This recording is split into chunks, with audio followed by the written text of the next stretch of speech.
আজকে তারেক রহমান জাতির সামনে 31 দফা উপস্থাপন করেছে যে আগামী দিনে বিএনপি যদি রাষ্ট্রীয় ক্ষমতায় আসে তাহলে বিএনপি কি কি কাজ করবে।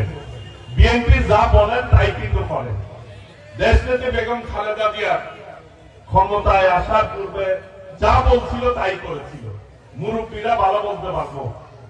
5,000 টাকা কৃষি ঋণ মওকুফ করতে চাইছিল, 91 সালে নেত্রী করেছিল।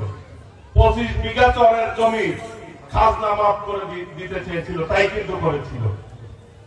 এইবার আমাদের দেশ নায়ক তারেক রহমান 31 দফা উপস্থাপন করেছে। বলেছে এই যে মা বোনেরা আছে তাদের সংসার চালাতে কষ্ট হয়,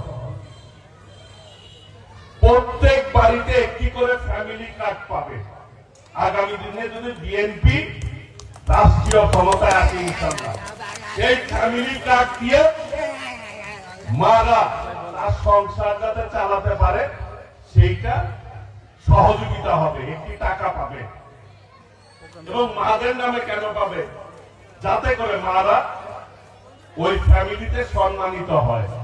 সেই জন্য মাদের নামে ফ্যামিলি কার্ড ইস্যু করবে বিএনপি আগামী দিনে।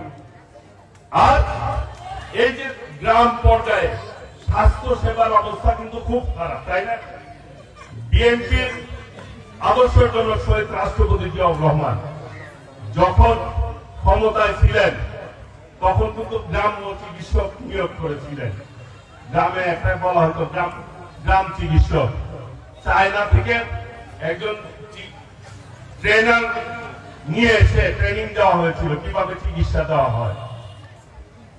এইবারও হেলথ কার্ড, স্বাস্থ্য সেবা কার্ড বিএনপি আল্লাহর রহমতে যদি ক্ষমতায় আসে হেলথ কার্ডের ব্যবস্থা করবে বিএনপি, যাতে করে গ্রাম পর্যায়ে মানুষরা ওই কার্ডের বিনিময়ে তারা স্বাস্থ্য সেবার ব্যবস্থা পায়, চিকিৎসার ব্যবস্থা পায় এবং কৃষি উন্নয়নের জন্য কাজ করার অঙ্গীকার ব্যক্ত করেছেন বিএনপি। ছাত্রদের শিক্ষার মান উন্নয়নের জন্য ব্যবস্থা করেছেন, প্রতিশ্রুতিবদ্ধ হয়েছেন আমাদের ভারপ্রাপ্ত চেয়ারম্যান দেশ নায়ক তারেক রহমান। আমাদের নেত্রী দেশনেত্রী বেগম খালেদা জিয়া যখন ক্ষমতায় ছিল, এই যে বোনরা আজকে বেশি কিন্তু স্কুল কলেজে যায়, কারণ কি? কারণ অবৈতনিক শিক্ষা ব্যবস্থা দেশনেত্রী বেগম খালেদা জিয়া চালু করেছিল।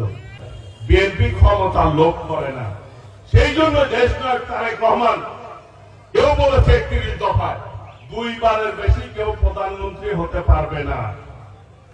এই কথা কোন নেতার মুখ দিয়ে এ পর্যন্ত শুনছেন আপনারা?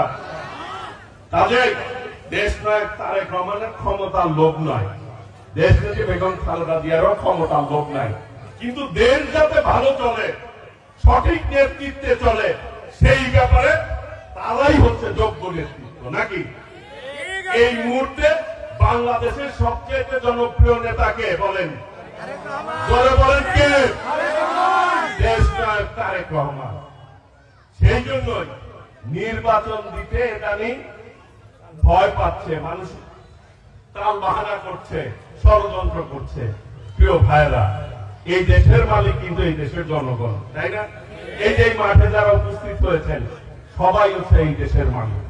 জনগণ ঠিক করবে আগামী দিনে রাষ্ট্রকে পরিচালনা করবে। জনগণ যাকে মনে করবে তাকেই রাষ্ট্র পরিচালনার দায়িত্ব দিবে। এই বাংলাদেশের জনগণের ভোটে প্রধানমন্ত্রী নির্বাচিত হবেন আল্লাহর রহমতে বিএনপির ভারপ্রাপ্ত চেয়ারম্যান দেশ নায়ক তারেক রহমান।